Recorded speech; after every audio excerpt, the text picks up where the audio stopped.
boys and girls, and welcome back to Story Time with Read to Rise.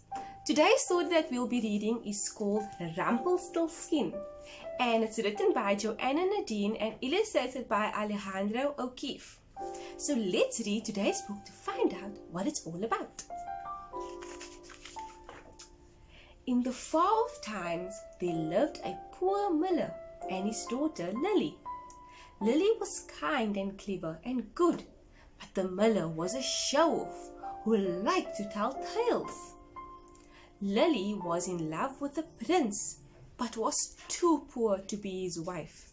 So the miller went to the king and boasted about his daughter. "She can spin straw into pure gold," he said.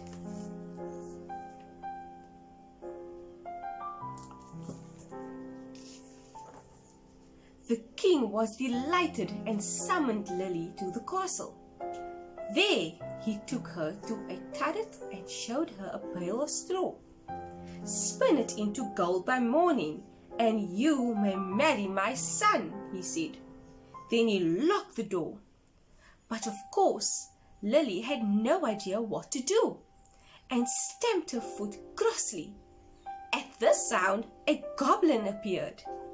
"Give me your necklace, and I will spin the straw into gold," he said.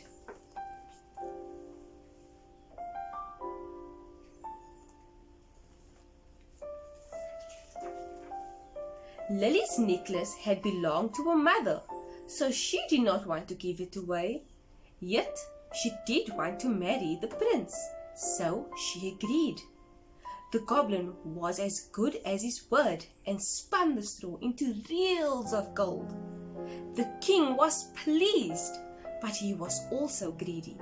He took Lily to another turret with 2 bales of straw. "Spin it into gold by morning, and you may marry my son," he said. Then he locked the door.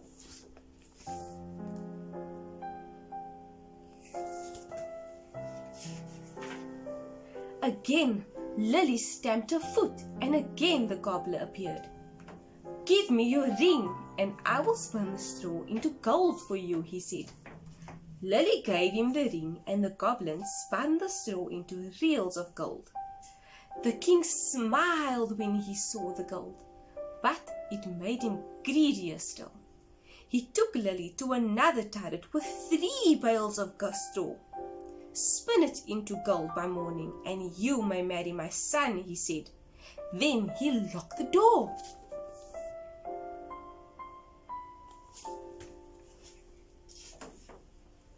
Again, Lily stamped her foot, and again the goblin appeared. "I have nothing left to give you," she said, "but I need your help." So the goblin thought and replied, "Give me your first child, and I will spin the straw into gold." Lily, who did not much care for babies, agreed, and the goblin spun the straw into reels of gold. This time, the king kept his word, and Lily married the prince.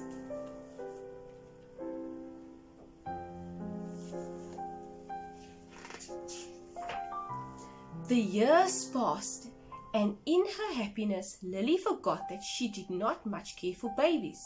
She and the prince had a little boy. They called him Tom. Lily also forgot her promise to the goblin, but the goblin did not forget. On Tom's first birthday, he came to the castle and said, "Give me your baby."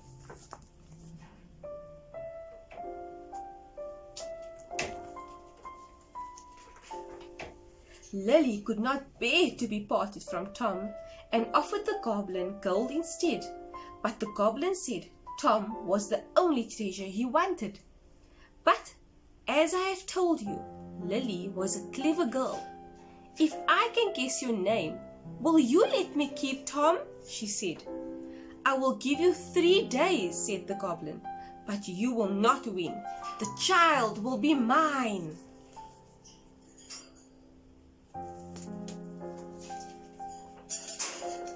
Lily set to work. On the first day, she wrote down all the boys' names she had heard of.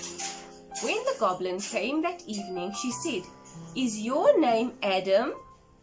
No, smiled the goblin. That is not my name. Is it Ahmed? Asked Lily. No, smiled the goblin. That is not my name. Lily tried Akeem and Anton and Hassan and Hans. Each time the goblin said the same thing. No, that is not my name. On the second day, Lily went to the castle library and wrote down all the boys' names she hadn't heard of.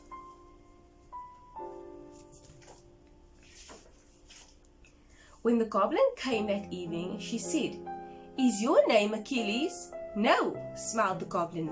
That is not my name. Is it Axel? Asked Lily. No, smiled the goblin. That is not my name. Lily tried Kareem and Caspar and Santos and Solomon. Each time the goblin said the same thing. No, that is not my name. On the third day, Lily had run out of ideas, so she went for a long walk into town. She walked around the market listening out for any man with a different name. The only names she found in the market were the ones she had already tried, like James, Jack, and Jonas.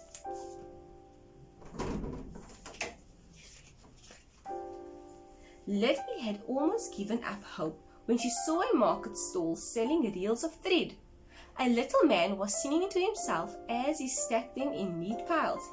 He sang, My name's not John, my name's not Jim, my name is Rumpelstilskin.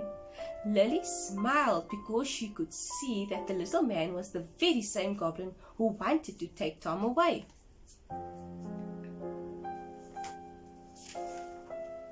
When the goblin came that evening, she pretended not to know. Is your name Gumboot? She said. No, smiled the goblin. That is not my name. Is it Marmalade? Asked Lily. No, smiled the goblin. That is not my name.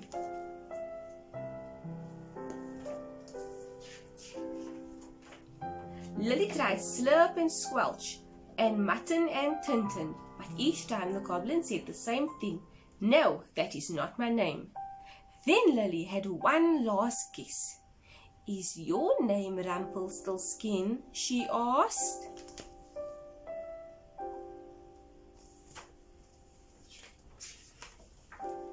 The goblin stamped his foot so hard it went through the floor. He pulled with all his might, but he was stuck fast. Lily offered to help him as long as he vanished forever. The angry goblin disappeared. Tom stayed in the castle with Lily and the prince, and for all I know, they are living there still. The end. I hope you enjoyed that story, boys and girls.